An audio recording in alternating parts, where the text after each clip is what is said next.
This is precisely the reason why I always say the Republican Party is all monstrous pieces of shit.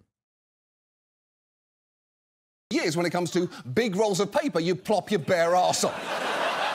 Specifically, we're going to be talking about Medicaid, the public insurance program that provides health coverage to people with low incomes. It is massive, representing $1 out of every $6 spent on healthcare in the US. And as of last year, at least, it covered more than 90 million people. And the reason I put that in the past tense is thanks to something called the Medicaid unwinding. That number has been plummeting and fast.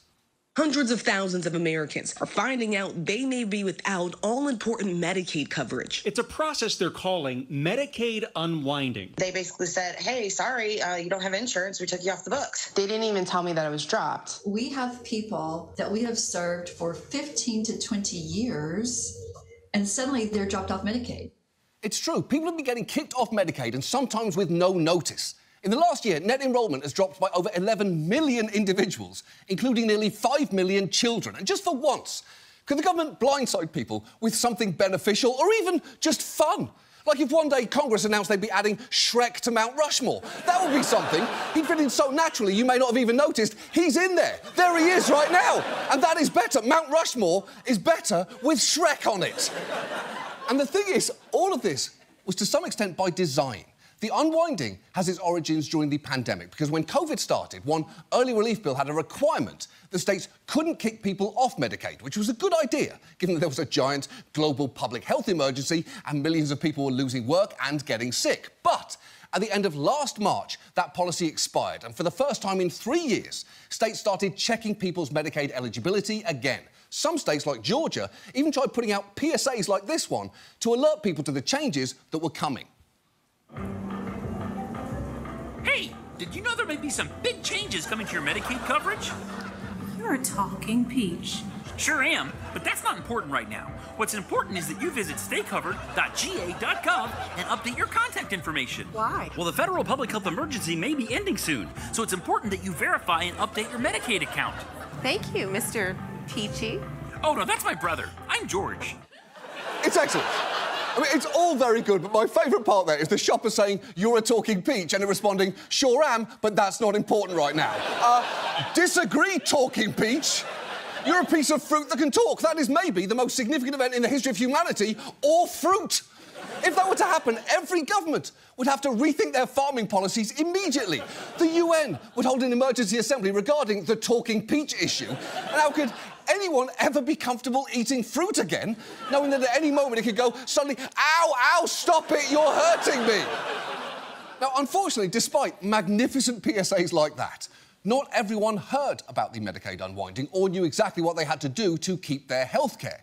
And what that has meant is that a process that was theoretically just about removing people who no longer qualified has in many states turned into an administrative clusterfuck because 69% of those who lost coverage had it terminated for procedural reasons, like missing paperwork, with that number climbing as high as 93% in states like Nevada and New Mexico. That means the overwhelming majority weren't necessarily ineligible. They might have been. Their circumstances might have changed, but most lost coverage because, for one reason or another, they or their parent or guardian never completed the renewal process. And for many, that wasn't their fault, but the state's. Take this Florida family who received zero notice that they had to do anything to maintain their Medicaid coverage, then suddenly found that they'd lost it at the worst possible time. The past 24 hours have been a nightmare for Liz Adams. In that time, she found out her 2 kids were dropped from Medicaid. The news also came a day before her 7-year-old son, Brian, was set to have a biopsy procedure. He's currently in remission for leukemia. I'm mad. I am mad. I do not understand how they can do this to a child. Adams tells us she never got a letter, a call, or any other form of communication from DCF. No one else I can talk to, not even the doctor's offices, can do anything. They're like, we can tell them that it's absolutely necessary that he needs medical treatment, but we can't make them give you your insurance back. That is terrible because anyone could tell you that kid needs medical treatment. I could tell you that. A magic 8-ball could tell you that. That octopus that used to predict soccer matches could tell you. If you put out 2 pieces of food, each labelled with an option of what to do, it would ignore them both and write in the sand, what the fuck is wrong with you? Give the kid Medicaid, you monsters. But the thing is, everything about the current unwinding is emblematic of much larger issues with how we've always administered Medicaid. So given that, tonight, let's talk about Medicaid in general. It was first enacted in 1965 as part of the same law that created Medicare, the programme providing healthcare to the elderly. And from the start, it was set up very differently because while Medicare is a purely federal programme open primarily to Americans 65 and older, Medicaid is a partnership between the federal government and the states, where the federal government contributes at least $1 in matching funds for every dollar a state spends. I just got back, but the Bill Clinton kid is going to be so fucking mad when he finds out a different Israeli child got a full 2 hours plus on Hasan Stream W. Yeah, what happened to that guy? I mean, I'm glad that he's no longer fucking doing shit, but...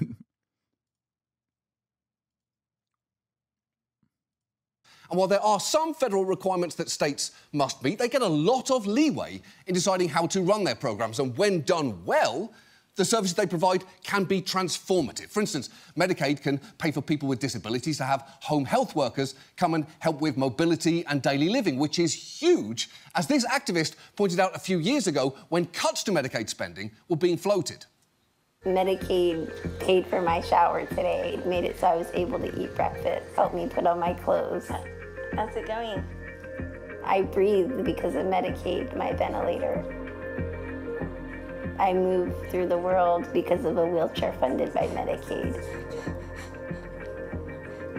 Medicaid touches everything in my life and makes everything possible.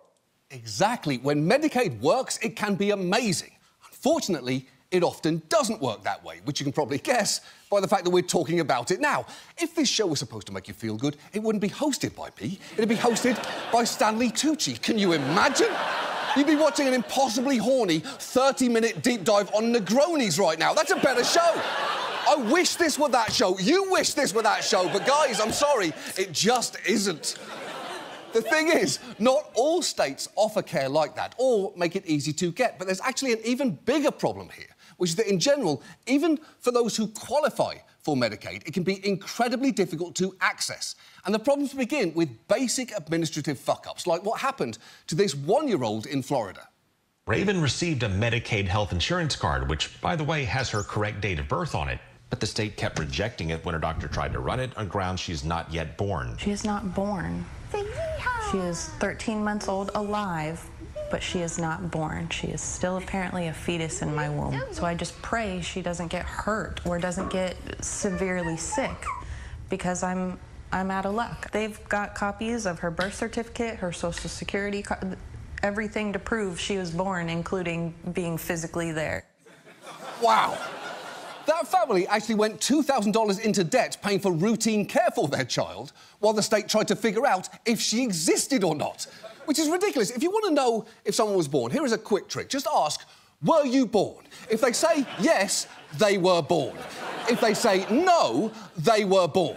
And if they just stare blankly at you, they were born. I've made this into a decision tree, but it really doesn't feel like that should have been fucking necessary. For years, people trying to access Medicaid in their state have had to navigate through poorly designed websites, long wait times, and complex forms and notices. And those burdens have had a real effect, even before the chaos of the unwinding. In 2022, about a quarter of uninsured people eligible for Medicaid were not enrolled in it, often due to enrollment barriers. And the thing about Medicaid is, you don't just have to... I just want to point out that we're sending families who wanted to renew their Medicaid a questionnaire that could be as long as 47 pages. And the state could be pretty careless about doing that, as one family lost coverage after their renewal packet was accidentally mailed to a horse pasture, which is obviously absurd because horses aren't eligible for Medicaid. They get healthcare through a very different programme called the Glue Factory. We all know this. And look, glitches can occur in any system, and they can happen more often in government programmes, which do tend to be underfunded, understaffed, and operating on ancient technology. And I'm not trying to rain shit down. No, that's like deliberate, though. Government programs are made to fail. That's it. On honest government employees who have to process an endless barrage of paperwork, I have total sympathy for how demanding those jobs are. In fact, there's exactly one group of government employees that is OK to make fun of for something that is not their fault, and that is Secret Service agents, for the fact they are constantly being bitten by the president's dog. I'm sorry, I hope they're all fine, but I'm still going to laugh every time I think about that. But there are times when it feels like the obstacles to getting Medicaid have been put there deliberately so that states can keep those that they see as undeserving off the rolls. Because states get a lot of discretion in deciding who is and isn't eligible for benefits, and in some, they keep the bar to qualify troublingly high, all while adopting a deeply moralising tone. Take what happened when the Trump administration gave some states permission to implement work requirements as a condition of Medicaid eligibility. Some were eager to put those in place, like this state rep in Kentucky. Why do you think that work requirements are going to work? It's an incentive. I think that there is dignity in work. It's something that is about the... That's right. Get back to work. Dude, how ghoulish. Oh, do you need medical assistance and you're so fucking poor that you're eligible for it? Time to get your broke ass, crippled ass back to work, bitch. Fucking go on. Wheel on out of here. Go on now. Wheel over to the coal mines. Get back to work. It's like, bitch, what do you do? What is your job? Your job is to kill people, by the way. Yeah. If work sets you free, okay, man, we're doing a lot of Nazi mentions today. How about you do work for once? The human person. So often I say that sometimes our charity becomes toxic to people. In our wanting to help them, sometimes we've hurt them. Putting aside that calling access to basic healthcare charity is immediately infuriating, it is something that's about the human person? Are you absolutely sure that's a sentence? Because it sounds more like something a drunk alien would say while trying to describe a David Foster Wallace book. It's something that's about the human person, you know, the humanoids and their person feelings. But it's worth noting that the majority of adults on Medicaid, about 63%, are already working full or part-time. Those who aren't are generally in school or might have a disability preventing them from working, only leaving a very small percentage of the population to whom the policies could even apply. Now, fortunately, Kentucky didn't end up implementing a work requirement, but unfortunately, Arkansas did, and it didn't go great. For a start, simply complying with it was a hassle. Beneficiaries had to report their work activities on a glitch-plagued web portal. And just 6 months in, 18,000 Arkansans have been stripped off Medicaid and locked out of reapplication until the following year. And for some of those people who, again, were already working, losing access to healthcare completely upended their lives, like this man who had a job at a chicken plant. Adrian McGonigal's life is coming undone. He became one of the people that the state has booted from the Medicaid rolls in the last 3 months. He discovered this only when he went to fill prescriptions at this drugstore. And the pharmacist told him, sorry, your coverage has been canceled. And that it was going to be like $340 for one of the medications and like $80 for the other one. So he left empty-handed. This was a big deal because McGonigal has severe COPD, a chronic lung disease that makes it difficult to breathe.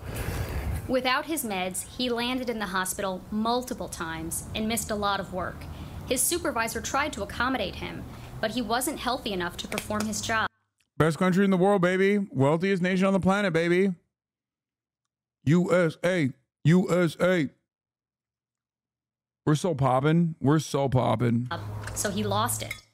Yeah, the work requirement for Medicaid caused someone who was already on Medicaid and working to lose both Medicaid and their work, which has to be the most upsetting thing that's ever happened in a chicken processing plant, apart from all the other things that happen in there on purpose. And while Arkansas ditched that work requirement after less than a year, Georgia is now experimenting with one, and it is proving just as stupid and just as frustrating. And that is the thing. So much of the talk around Medicaid seems to centre on the fear that someone somewhere might be gaming the system. You hear that argument all the time. The people in my district that work hard, that struggle to pay their health care, they're very frustrated when they see someone they know in their small town where everybody knows everybody. They see someone that's not working. Why should somebody have to go to work every day and pay taxes to provide something to someone who could do the same thing but chooses not to. I don't think it's unreasonable to say that able-bodied people who are working age, who are not disabled, who are not seniors, should have to go to work. I want to point something out here real quickly. This right here is old school Republican Party politics. And this, even though it's with a new pedophile face, is old school Republican Party politics. This is precisely the reason why I always say the Republican Party has always been fucking evil. Monstrous pieces of shit. Okay? It don't matter if they're Trumpy. It don't matter if the aesthetics changed a little bit. And it was genuinely frustrating to see collectively mainstream media defend the old Republican Party as though they are somehow different than the new Republican Party. Let me tell you, no, you wouldn't still take the old versus this new right. No, you wouldn't, because it's the same. That's my point. That's my point.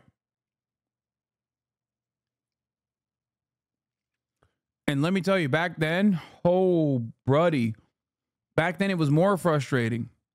Because right now I criticize the way the media covers the Democratic Party regularly.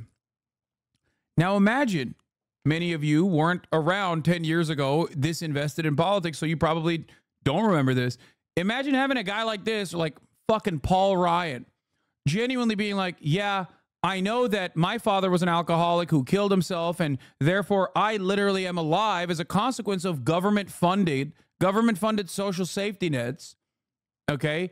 As a child, that helped me a lot, but I'm going to make it my life's mission to ensure that not a single other fucking kid like me ever gets that same help from the government. But he used the popular good aesthetics when doing it, and the media would respond as though he was a pioneer and a rational figure and not a fucking monstrous piece of shit. I think back then I used to fucking rip my hair out even more when I was like, what are you saying? At least nowadays, as a consequence of the fucking the civility politics and the uncivil nature in which the Republicans argue their positions, the media at least shits on them. Back then, they literally wouldn't, dude. That's what makes it so much more frustrating.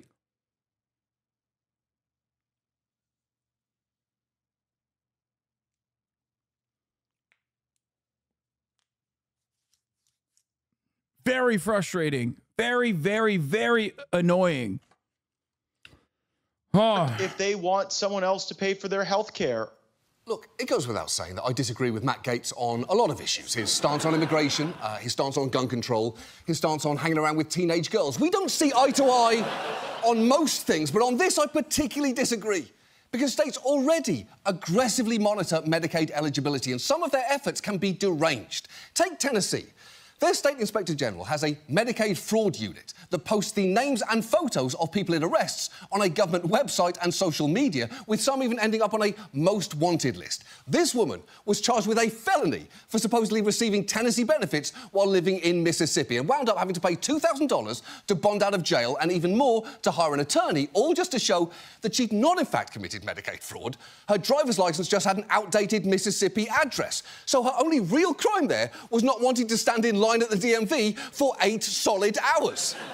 The head of that Tennessee unit even acknowledged it cost far more to run the fraud unit than the office will ever recoup from people on Medicaid who are usually low income, because even if the state recovered every dollar from charges brought against beneficiaries in 2022, the total would amount to less than $900,000 compared to the office's budget of $6.4 million a year. And look, I'm not an accountant, despite having resting budget analyst face.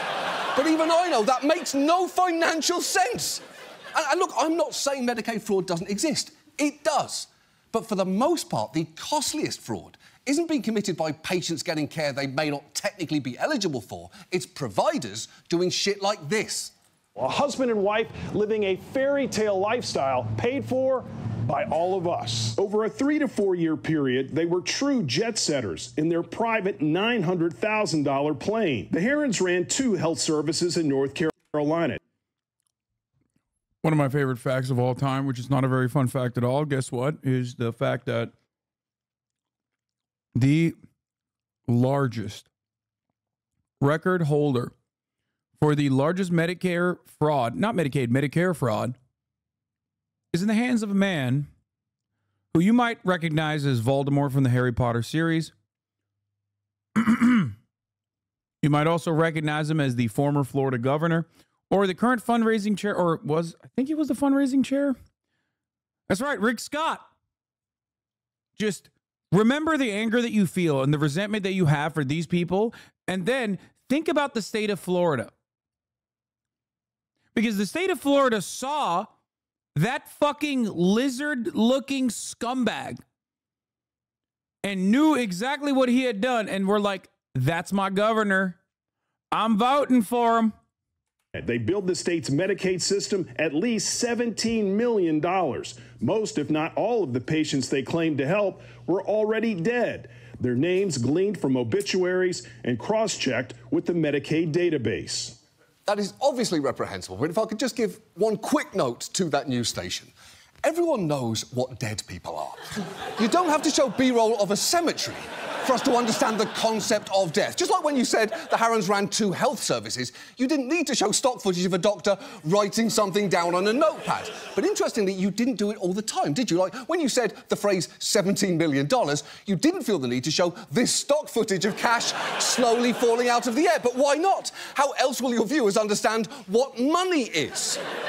As if all that weren't bad enough, that guy liked to post his business affirmations online, including never outlive your usefulness, doing big things requires one not to be stuck on the little things, and I'm not doing a business that's new, I'm doing a new way of doing business. A quote he loved so much, he posted it a second time a month later, but in red text instead of yellow. And I'll admit, it didn't really resonate when I read the yellow text over dark green background version. But once I saw the red text over neon green one, I was like, wow, that is so true.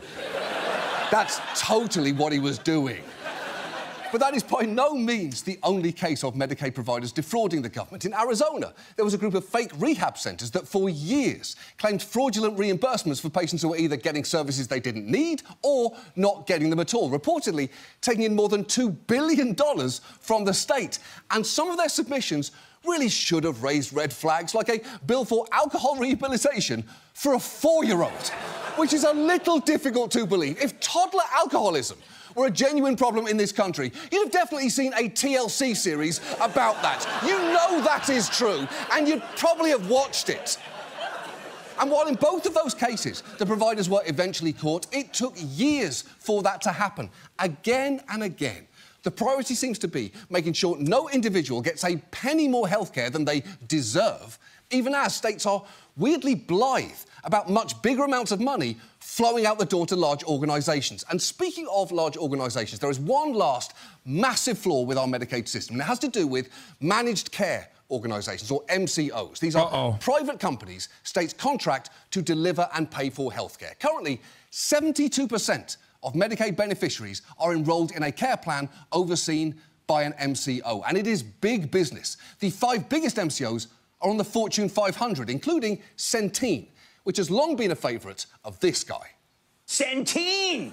Yeah, the healthcare plan provider for government-sponsored programs like Medicare and Medicaid. This one's a long-time Kramer fave. It's been out of favor. But Michael Neidorff tells such a compelling story. Michael Neidorff, Centene, what a horse that thing is. You have impressed me over the years as someone who is really out for the consumer to get the best healthcare. You have Michael Neidorff on all the time. No, Centene. I think that Michael Neidorff is amazing. By the way, he looks great for 77. You got to get he's amazing, and he's just also a fantastic charitable man. OK, you probably already knew that Kramer's wrong about the company, but before we even get to that, I'll point out that the guy they just said looked great for 77 was actually 79, and more importantly, died just 4 months later. It seems any optimistic prediction that Jim Kramer's involved with is enough to kill a business or even a person. Seeing him compliment you on TV is the closest thing we have to watching the tape from The Ring in real life. Inverse Kramer, listen, I'm not a scientist, okay? I'm not a fucking financial advisor, but I do know 2 foolproof plans. This is not financial advice, by the way. But 2 foolproof plans is Inverse Kramer, No matter what fucking happens, if you short whatever he's fucking pumping, you're probably going to make money. And also, Paul Pelosi, Nancy Pelosi's husband. If you can get in on something that Paul Pelosi's looking into, let me tell you, you're going to make a lot of money. All right. Just like when you hear Kramer eat the dick of a fucking company on television, you know they're going to absolutely go down. They're going to go under. Something horrifying is about to happen.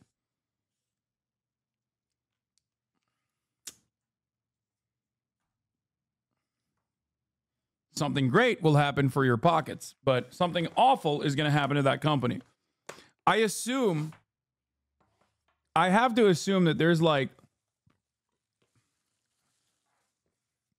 bro, it's not even a joke. I think he specifically, like, remember in the beginning of the UAW conversations that were happening, these like historic strikes were occurring. I remember feeling a little insecure about the future prospects of this labor movement and the labor union, but specifically the labor movement as a whole, right? And then I saw Kramer talking about it, and I was like, oh my God, we're going to the fucking moon. When he said Puebla, okay, when he said, oh, these guys don't know what the fuck they're up against, like, we'll take all these factories to Mexico right now. When I heard him say that, I was like, oh, dude, Sean Fain is about to run train on these fucking corporations. He is going to get everything he wants and more.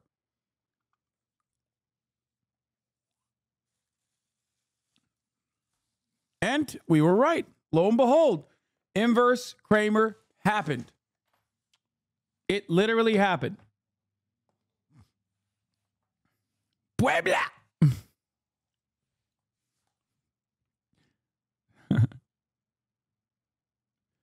What is this? Inverse Jim Cramer ETF shuttered.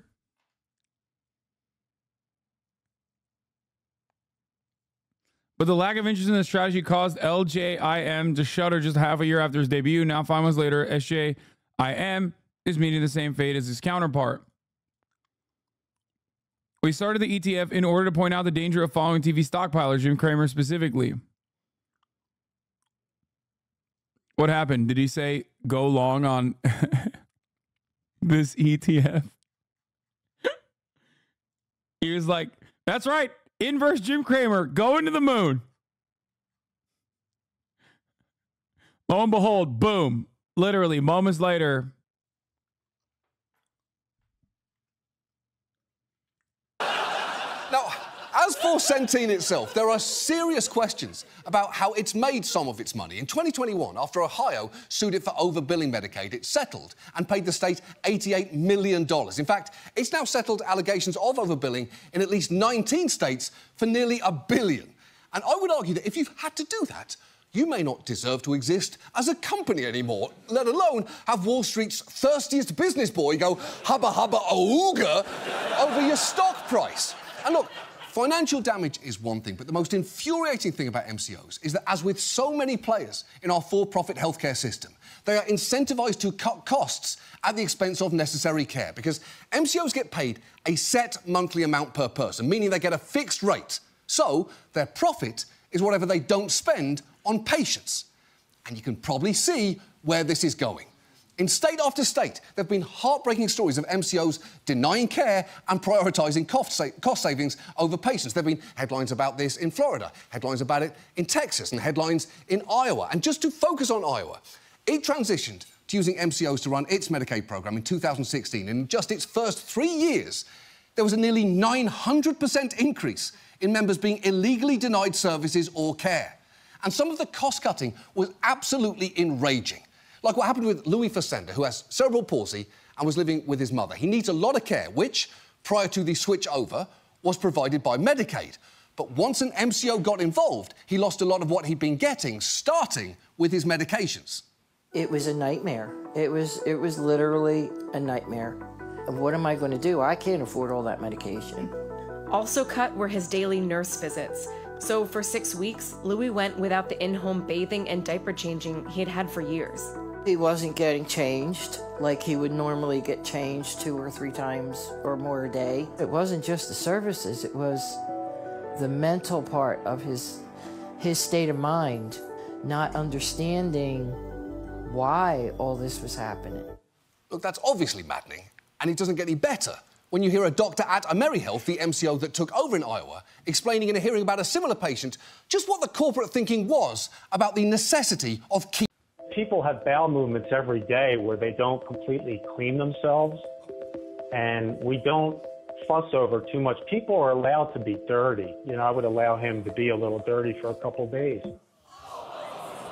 Look, I'll be honest, when I first heard that, I thought that has to be taken out of context. There is no way a doctor, a licensed physician, would testify in a hearing that he thinks it's OK if people have shit on them for days. So we got the full hearing. I'm not going to play it for you. I'm just going to tell you, he said it, he meant it, and it made me want to punch a hole in the wall.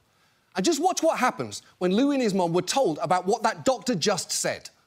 What would you say to him if he was here? I would spit in his face, to be honest. Yeah, right, Louis? You like to be clean. I think it's horrible. I don't have words for that. Yeah, I'm kind of struggling for words too. Although I will say, Louis did kind of nail it there by blowing that raspberry. And I also appreciated that reporter doing a full Jim from The Office look to camera and nodding. But if I absolutely had to put it into words, I guess I'd say, fuck that doctor with a rusty canoe. I hope he gets tetanus of the balls. And if he has a problem with my language there, I'd say, I'm allowed to be dirty. People are allowed to be a little dirty sometimes. Apparently that's doctors' fucking orders. And while legally, I have to tell you, AmeriHealth eventually restored Louis' service, it is a disgrace it was even a fight to begin with. Look, the reality of Medicaid is that too often it's hard to get, easy to lose, and not a priority for the government or the companies we hire to deliver care. So, what can we do? Well, as I've said before, I personally think the big solution here is to adopt a universal healthcare model, but in the meantime, I'd argue both the current unwinding and Medicaid programs in general need to be run with significantly more care and efficiency. And there are ways to do that. For instance, when it comes to determining eligibility, maybe, rather than sending 47-page forms to horses, states can instead rely on information they already have in their databases. That seems like it would make a bit more sense. And Michigan is actually a good example here. It worked with a design non-profit to retool its application and renewal processes for all public benefits, and the result was that 95% of renewals were submitted on time, with a 60% drop in user errors. On the federal end, Congress could ensure that the agency that administers Medicaid has the resources it needs to oversee state compliance. And finally, when it comes to MCOs, if they are going to continue playing a role here, there clearly has to be way more oversight, with performance reviews being thorough and public, especially when it comes to things like denials of care. And until such time as we do all of that, the very least we can do is make Medicaid PSAs that actually prepare people for the realities of our current mess of a system. Hey, did you know you might be eligible for Medicaid? You're a talking peach. Sure am, but that's not important right now.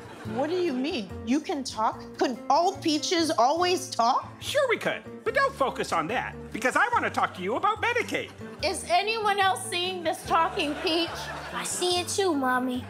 People arguing it's HasanAbi's fault for current internet community issues over Tyler and Boy Boy's Twitter. Wait, what? It's my fault? How? Who's making this argument? What do you even mean?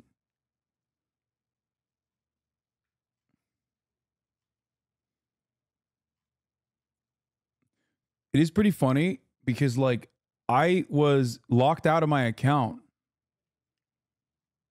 for approximately more than 12 hours.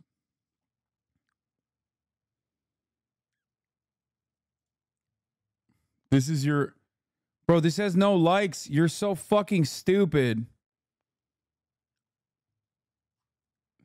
God damn, bro. You are fucking so dumb, dude. Jesus Christ. Oh my God. Please dial it back. Holy moly. Why am I eating the bait right now? Bro reposting his own fucking tweet in the chat being like, many people are saying you're at fault. even though you were locked out of your account. Yeah. Meanwhile, fucking boy, Alex and Alexa went to North Korea before they ever met me. You know that, right? Like we became friends because we are like-minded individuals, and I love them, and they're my friends, and they're awesome.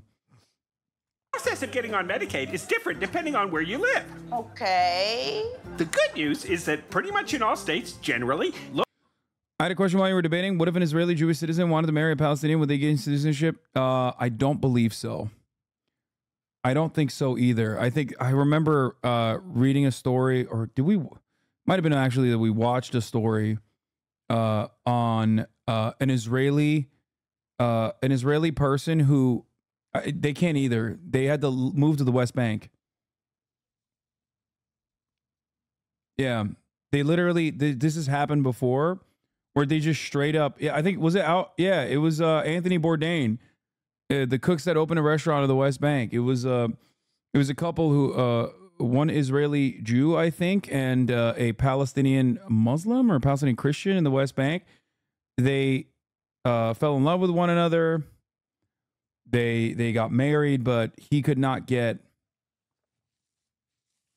citizenship. Yeah, basically, exactly. You can move up. I mean, you can move down. Like you can lose your citizenship, but you can't gain citizenship.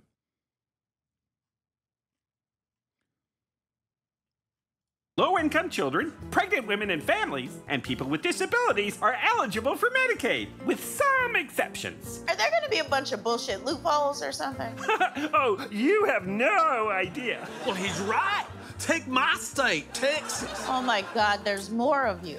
Mama, what is that thing? Well, I'm a sweet potato. Now, let's say you're a single mom with 2 kids. If you're making over $334 a month, you're not eligible for Medicaid at all. It's true. And in Georgia, if you don't have kids, you better be working. Otherwise, you can't get Medicaid. Hey, good for you. You're not running a charity over there. There's dignity in work. It's something about the human person. Yes, I agree. Hey, y'all.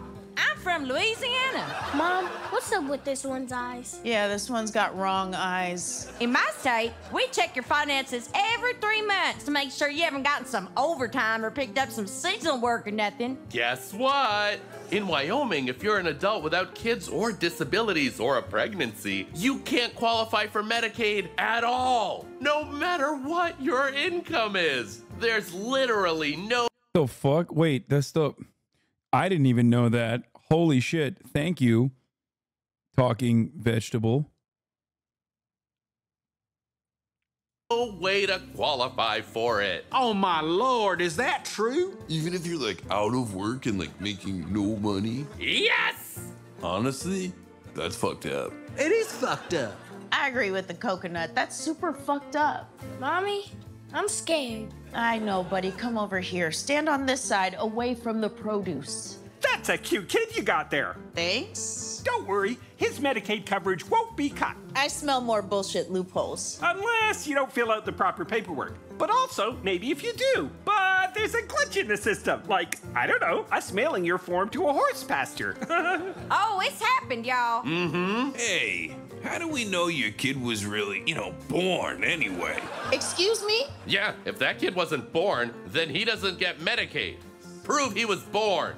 Prove he was born. Prove he was born. Prove he was born. Prove he was born. Prove he was born. Was I born? Prove he was born. Prove he was born. Stop it! Prove he was born. I don't have to prove anything to you. You're vegetables. The child is the proof. Listen, I know this is all complicated, so feel free to just give your state Medicaid office a call if you have any questions. Be patient, though. In Florida, it takes more than an hour to get a live person on the phone. No way, dude. Además, hay un 80% de probabilidad de que su llamada se desconecte por accidente. I don't speak Spanish. He said there's an 80% chance your call would disconnect by accident. Sí. What's the point of even calling then? Because it's a fun thing to do. Well, I agree with that. Okay, we're leaving now. Thank you, Mr. Peachy. Oh, Nudge Mr. Muffin, Peachy thank is you my for the brother. 5 gifted. And you ate him last week. What? And now we're gonna eat you. Oh, shit.